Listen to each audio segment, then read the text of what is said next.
নির্বাচন ও মূল্যবোধ। সবার আলোচনার ভিত্তিতে প্রকৃতি সংরক্ষণ ক্লাব কমিটিতে কি কি পদ প্রয়োজন তার তালিকা তৈরি হলো। নির্বাচনে কে কোন পদে মনোনয়ন চায় তাদের নামেরও তালিকা হলো। চলো এখন আমরা এর অ্যান্সারটা দেখে নিই। প্রকৃতি সংরক্ষণ ক্লাব কমিটির সদস্য পদের তালিকা। সভাপতি থাকবে, সহসভাপতি থাকবে, সাধারণ সম্পাদক, কোষাধ্যক্ষ, পরিবেশ বিষয়ক সম্পাদক, তথ্য ও প্রচার সম্পাদক থাকবে, প্রকাশনা সম্পাদক থাকবে এবং সদস্য থাকবে 3 জন। তো এগুলো তুমি ফিল আপ করে দিবা, ঠিক আছে। প্রকৃতি সংরক্ষণ ক্লাব কমিটির সদস্য পদের তালিকা। এখানে পদের নাম সভাপতি এবং মনোনয়ন প্রার্থী হচ্ছে 3 জন, সহসভাপতি 3 জন। এভাবে সবগুলো ফিল আপ করা হয়েছে, ঠিক আছে। খুশি আপা বললেন, নির্বাচন যে হবে তার আয়োজন করবে কে? নির্বাচনের আয়োজন করার জন্য 3 সদস্য বিশিষ্ট একটি কমিটি করা হলো, যার নাম দেওয়া হলো নির্বাচন কমিশন। তারা নির্বাচনের প্রার্থীদের প্রতীক বরাদ্দ করলো, ক্লাসের সবার নাম লিখে ভোটার তালিকা তৈরি করলো, নির্বাচনের নিয়মকানুনও তৈরি করলো, যার নাম হলো নির্বাচনী আচরণবিধি। চলো আমরাও নির্বাচনী আচরণবিধি জানি। আমরা এখন এর অ্যান্সারটা দেখে নিব। নির্বাচনী আচরণবিধি নিম্নরূপ: এমনভাবে প্রচারণা করতে হবে যেন শ্রেণী কার্যক্রম বিঘ্নিত না হয়। নির্ধারিত জায়গার বাইরে পোস্টার লাগানো যাবে না। প্রত্যেক শিক্ষার্থী কেবল একটি করে ভোট দিতে পারবে। কোনো প্রার্থী ভোট কেন্দ্রে ঘোরাফেরা করতে পারবে না। বিদ্যালয়ের দেওয়ালে সকল প্রকার লেখা থেকে বিরত থাকতে হবে। ধর্মানুভূতিতে আঘাত প্রদান করে এমন কোনো বক্তব্য দেওয়া যাবে না। একজন প্রার্থীর পোস্টার ও লিফলেটের উপর কোনো প্রতিদ্বন্দ্বী প্রার্থীর পোস্টার ও লিফলেট লাগানো যাবে না। নির্বাচন সংক্রান্ত আইনকানুন ও বিধিবিধান অবশ্যই সকলকে মেনে চলতে হবে। নির্বাচন ঘিরে সারা স্কুলে একটি উৎসবের আমেজ। এবারের নির্বাচনে 3টি প্যানেল অংশ নিচ্ছে। তাদের সুন্দর সুন্দর সব স্লোগান তৈরি হয়েছে। আমরা প্রকৃতির সন্তান, তাই প্রকৃতির যত্ন নেব। প্রতিটি পাড়া মহল্লা এলাকা হবে বন্যপ্রাণীর অভয়াশ্রম।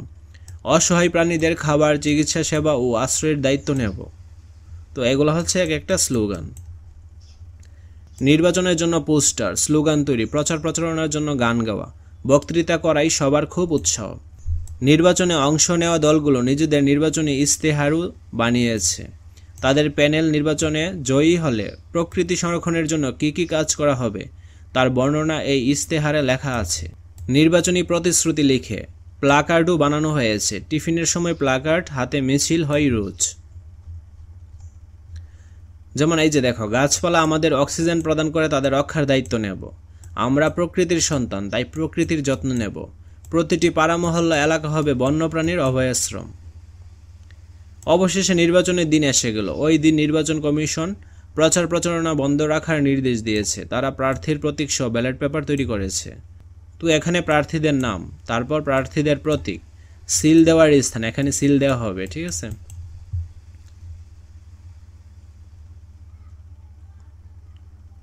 প্রকৃতি সংরক্ষণ ক্লাব নির্বাচনে যারা বিজয়ী হয়েছে তাদের নামের তালিকা নোটিশ বোর্ডে ঝুলিয়ে দেওয়া হলো। চলো আমরাও ওদের মতো নিচের ধাপ অনুসরণ করে প্রকৃতি সংরক্ষণ ক্লাবের নির্বাচনের আয়োজন করি। এখানে অনেকগুলো ধাপ দেওয়া রয়েছে, সবগুলো ধাপের এখন আমরা অ্যান্সারটা দেখে নিব। প্রথম প্রশ্ন, সবার আলোচনার ভিত্তিতে প্রকৃতি সংরক্ষণ ক্লাব কমিটিতে কি কি পদ প্রয়োজন তার তালিকা তৈরি করো। প্রকৃতি সংরক্ষণ ক্লাব কমিটিতে প্রয়োজনীয় পদসমূহ। তো এখানে প্রয়োজনীয় পদসমূহ দেওয়া রয়েছে। তারপর বিভিন্ন পদপ্রার্থীর একাধিক প্যানেল তৈরি করা। প্রকৃতি সংরক্ষণ ক্লাব কমিটি নির্বাচনে অংশগ্রহণকারী প্যানেলসমূহ। 3টা প্যানেল অংশগ্রহণ করেছিল। একটা হচ্ছে জবা প্যানেল। তো জবা প্যানেল থেকে পদের নাম এবং মনোনয়ন প্রার্থীদের নাম দেওয়া রয়েছে। তারপর প্যানেল 2 গোলাপ। গোলাপ প্যানেলের পদের নাম এবং মনোনয়ন প্রার্থীদের নাম দেওয়া রয়েছে। সবশেষে সূর্যমুখী প্যানেলের পদের নাম এবং মনোনয়ন প্রার্থীদের নাম দেওয়া রয়েছে। নির্বাচন কমিশন গঠন করো। প্রধান নির্বাচন কমিশনার ইবাদত, সহকারী নির্বাচন কমিশনার তাসকিন, সহকারী নির্বাচন কমিশনার নাসুম। তারপরে প্রশ্নটা ছিল নির্বাচনের নিয়মকানুন। প্রার্থীদের এমনভাবে প্রচারণা করতে হবে যেন শ্রেণী কার্যক্রম বিঘ্নিত না হয়। নির্ধারিত জায়গার বাইরে পোস্টার লাগানো যাবে না। প্রত্যেক শিক্ষার্থী কেবল একটি করে ভোট দিতে পারবে। কোনো প্রার্থী ভোট কেন্দ্রে ঘোরাফেরা করতে পারবে না। বিদ্যালয়ের দেওয়ালে সকল প্রকার লেখা থেকে বিরত থাকতে হবে। ধর্মানুভূতিতে আঘাত প্রদান করে এমন কোনো বক্তব্য দেওয়া যাবে না। একজন প্রার্থীর পোস্টার ও লিফলেটের উপর কোনো প্রতিদ্বন্দ্বী প্রার্থীর লিফলেট লাগানো যাবে না। নির্বাচন সংক্রান্ত আইনকানুন ও বিধিবিধান অবশ্যই সকলকে মেনে চলতে হবে। তারপরের প্রশ্নটা হচ্ছে স্লোগান, ইশতেহার, পোস্টার, প্লাকার্ড, গান ইত্যাদি তৈরি করে নির্বাচনী প্রচারণা করা। যেমন এখানে এর নমুনা উত্তর দেওয়া রয়েছে, তোমরা এরকমভাবে তৈরি করে নিতে পারো। নির্বাচনী ইশতেহার, জবাদল। তাদের নির্বাচনী ইশতেহার হলো, আমরা নির্বাচনে জয়ী হলে প্রকৃতির যত্ন নিব এবং অসহায় মানুষদের সেবা করব। গোলাপ দল, তাদের নির্বাচনী ইশতেহার, আমরা নির্বাচনে জয়ী হলে প্রতিটি পাড়া মহল্লা এলাকা হবে বন্যপ্রাণীর অভয়াশ্রম। সূর্যমুখী দল, আমরা নির্বাচনে জয়ী হলে অসহায় প্রাণীদের খাবার, চিকিৎসা সেবা এবং আশ্রয়ের দায়িত্ব নিব।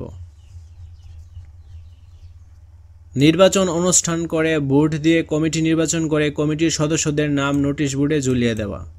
তো নির্বাচনে বিভিন্ন পদে বিজয়ী প্রার্থীদের নামের তালিকা, এখানে পদের নাম এবং বিজয়ী প্রার্থীদের নামের তালিকা এখানে দেওয়া রয়েছে। ঠিক আছে।